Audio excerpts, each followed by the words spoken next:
बोलो गणेश जी महाराज की जय हो। कार्तिक महात्म्य पहला अध्याय। नेमी सारण्य तिथि में श्री सुत जी महाराज 88,000 शौनकादि ऋषियों से बोले कि अब मैं आपके सामने कार्तिक महात्म्य की श्रेष्ठ कथा कहता हूँ, और जिसे सुनकर मनुष्य सब प्रकार से पापों से छूटकर वैकुंठ को प्राप्त कर लेता है।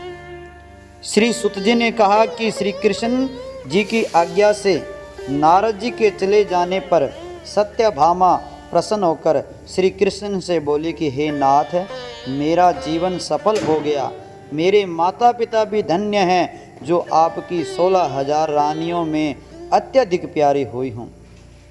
मैंने वह कलव वृक्ष आदि आपके साथ नारद जी को विधि पूर्वक दान दिया था, और परंतु वही कलव वृक्ष मेरे घर में सदा लहराया करता है, जिसकी बात को मृत्यु लोक में कोई भी स्त्री नहीं जानती। हे स्वामी, अब मैं आपसे पूछना चाहती हूँ, सो विस्तार पूर्वक कहिए, जिसे सुनकर अपने हित कार्य करूं, जिसके करने से कल्प पर्यंत भी आप मुझसे विमुख न हो।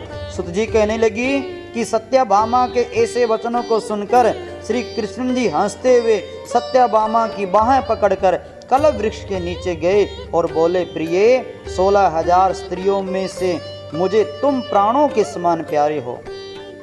तुम्हारे लिए देवताओं और देवराज इंद्र से भी मैंने विरोध किया था। उस महा अद्भुत वार्ता को सुनो। सुत जी बोले कि एक दिन श्री कृष्ण भगवान ने सत्यभामा के साथ गरुड़ पर सवार होकर इंद्रलोक में जाकर कल्प वृक्ष मांगा।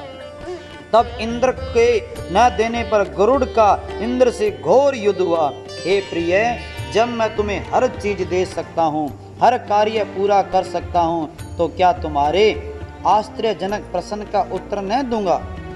यह सुनकर सत्यभामा बोली, प्रभु, पूर्व जन्म में मेरा कैसा स्वभाव था, यानी पिछले जन्म में, और किसकी पुत्री थी, और कौन से दान व्रत तप किया जिससे मुझे मृत्यु लोक में जन्म लेना पड़ा, और ऐसे कौन से शुभ कर्म किए यहाँ आकर मैं आपकी कृष्ण भगवान की आपकी अर्धांगिनी हुई, और आप गरुड़ पर सवार होकर मुझे साथ में लिए इंद्रादि देवताओं के स्थानों में फिरते हो।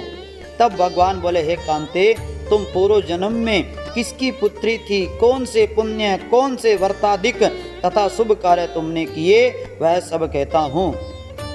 पूर्व समय में सतयुग के अंत में मायापुरी में अत्रि गोत्र में वेदों और यज्ञों को जानने वाला देव शर्मा नामक का ब्राह्मण रहता था।